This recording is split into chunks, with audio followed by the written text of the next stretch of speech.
There's 100 different reasons why you're broke, but if we comb through that list from bottom to top, there's one reason that is singularly more impactful than everything else. This one reason is why it's so tough to save money and is the cause of you living paycheck to paycheck. The problem is that most people focus on the 99 other reasons, but they don't focus on the first due to procrastination. So let's talk about that. Being broke is expensive, and as a result, it's tough to climb out. Picture it this way. You're down there and up there is where you want to be, but you're stuck down there and you don't know how to get out. There's no easy ladder set up for you to just climb. And the problem is being down there costs a lot of money. We have high interest loans, the inability to invest, paying for cheap stuff that breaks often. It all makes being poor really expensive. So what can you actually do about it? Well, yes, you can save $5 a day by skipping out on your Starbucks order. You can buy a cheaper car that gets 40 miles per gallon. You can even eat rice and beans all day. But the real problem isn't going to be solved by being frugal and saving more money. The real problem is your income. Okay, so your income is defined as money received, especially on a regular basis for work or through investments. Now, saying you need to increase your income seems like an almost stupid idea to put forth because duh,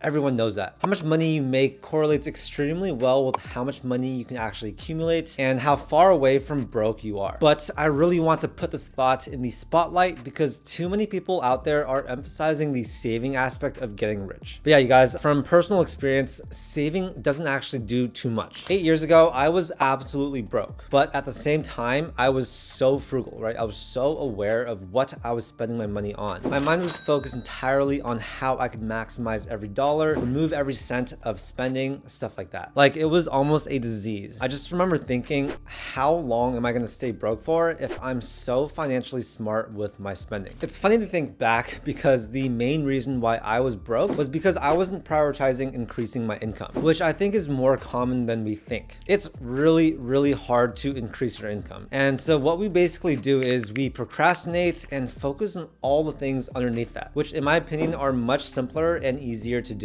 This is exactly what I was doing from 2014 after I graduated college until around 2017. I was working random gigs to make money, but the majority of my focus was actually on being as frugal as possible. In 2017, I started to level my income up while still being as frugal as possible. And guess what? That was the first year where I didn't feel like I was super broke. 2018 was even better. 2019 was even better again. And each year, the ratio of my mental energy shifted, with the frugal part shrinking and the make more money part actually increasing. And so the reason I'm telling you this is because while I do want you to be frugal, I do want you to save a lot of money, I don't think your whole identity should be based on that. This puts severe reinforcing pressure on the main cause of why most people are and stay broke, which is that their total income is just not enough. Okay, so cool, we talked about all that stuff, but now I think it'd be really good to actually talk about some ways to increase your income. Because yeah, if I ended this video with, hey guys, you need to make more money, that's it, like and subscribe, that would be super lame and just not useful at all. So I'll share 3 different things in particular that I've learned over the past 5 years, which is the time frame when my income saw the most year-over-year growth. And you guys can basically take these things and implement them into your own life. They're pretty simple concepts, but hard to actually implement. Yeah, if you can force yourself to actually implement these things, I guarantee you it's going to increase your income as well. But before we talk about the next points, I want to introduce a free course I just launched that you guys can get access to right now. It's called Affiliate Marketing Mastery, and it's my free course teaching you how to build a successful affiliate marketing business. It's super beginner friendly and will cover secrets that I implement in my own affiliate marketing business that does about $1 million of revenue per year. It's completely free. This video doesn't have a real sponsor, and I just sort of wanted to tell you guys about my own free course. So that link is going to be down below in the description. Okay, so the first concept that I want to talk about is that you need to stop working so hard on things that are guaranteed. Let me explain this a little bit more clearly because I know this is sort of a weird concept. Nothing you do that's guaranteed will ever make you super rich. Becoming a doctor will not make you super rich. Working a 9 to 5 is likely not going to make you super rich. Simply showing up and doing something that already guarantees you X dollars per hour or whatever it is not going to get you super rich. Anything that has a guaranteed outcome can be good, but it's not going to be amazing or great. And that's why I always encourage some risk taking. Guys, you probably are already working really hard. If you're watching watching this video, then you likely care about your finances. You likely hustle in a sense. And yeah, I'd say that most people out there, they work really hard at things. And that's because a lot of jobs are really hard. They require sacrifice, they require a lot of time, and they're super draining. But the difference between being broke and being rich is this. Being rich requires you to work on things that could have a good or bad outcome. For example, showing up at a job that pays you $40,000 a year guarantees you that salary. Every week you show up, you'll make about $800 or so. And if you show up to work, you're not playing with the possibility of, 1 week losing $800 and then the next week making $1,600. It's just that flat $800 a week, one simple outcome. Now, something with more upside is always going to involve some type of risk, which means there are multiple outcomes possible. You can have a loss, a net neutral, a positive, and an extreme positive. For example, take any sales or commission-based job. In 2017, I got my real estate license because I knew I could crush it if I could do well. But on the flip side, a sales job like that could pay you $0 if it's entirely performance-based. For example, if you sell 0 homes, you lose money after fees. If you sell 1 home, maybe you'll break even or profit a little bit in a year. If, however, you sell 100 homes, you've likely made millions of dollars. Every hour you're working, you really don't know how much you're making. In a bad month, maybe it's $0 an hour. In a good month, maybe it's hundreds of dollars per hour. Because that uncertainty is there, it means our earning potential is extremely high. So even though real estate sort of fizzled out for me, I continued to go on trying to make new businesses, most of them with a net neutral or small positive outcome. That is until I finally built one that did extremely well, which is my online education business that you guys are currently watching, which did about $2.4 million in revenue last year. And so I think the takeaway is that if you want to make more money, you gotta take some risks and you gotta embrace a bit of uncertainty. Work hard on things that are uncertain because uncertainty keeps the rewards high. That's the first big concept I wanted to talk about, and that sort of leads us to the second concept, which is you need to acquire skills. A lot of people out there, especially people that watch entrepreneurship content, they like to focus on trying to build a business. They want to focus on chasing money, but they do it without any sort of foundation. The foundation is actually all the skills you're using to generate income. And so if you spend your time just trying to build a business or trying to build passive income, just because those things are,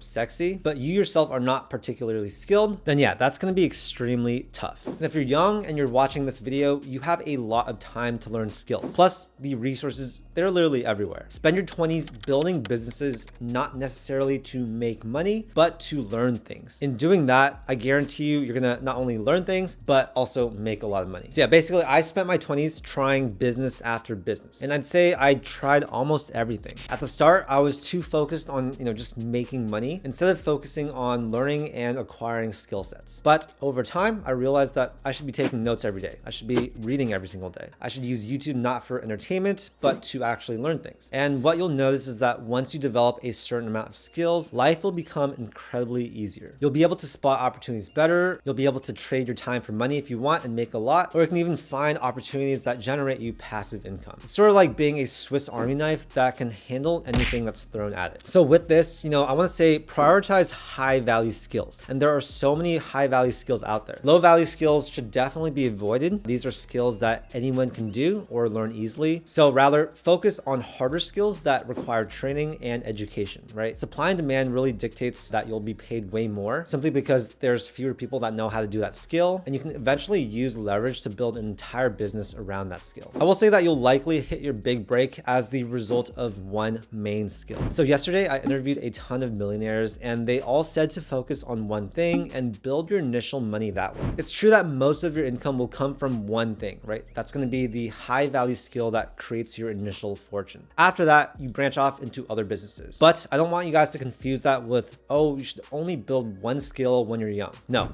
Build a lot of skills, and how it's going to play out is one of those skills that you're learning will make you a millionaire. But again, you still need all these supporting skills around it. So yeah, again, building a business doesn't necessarily mean you're going to make money, but building and acquiring skills, that's going to pay dividends for the rest of your life. Okay, the third concept we're talking about is you need to prioritize money. Money is not reserved for the 1%. You can absolutely get it too. The thing is, the 1% spend a lot of their energy thinking about money. It tends to, sort of consume their life. lives. Now, you don't need to make your life all about money, but I will say you should absolutely prioritize it more. Read books on finances, investing, taxes, go ask your boss for a raise, go start a side hustle to generate money on the side, go do more things that put more money into your pocket. Money is not something that sort of just shows up at your doorstep. You really need to put yourself on its route first, and then that's when more of it's going to get delivered to you. The more brain power and effort you put into something, the more you're going to get in return. And so no, I don't think you can make more money without sacrificing more of your time or more of your mental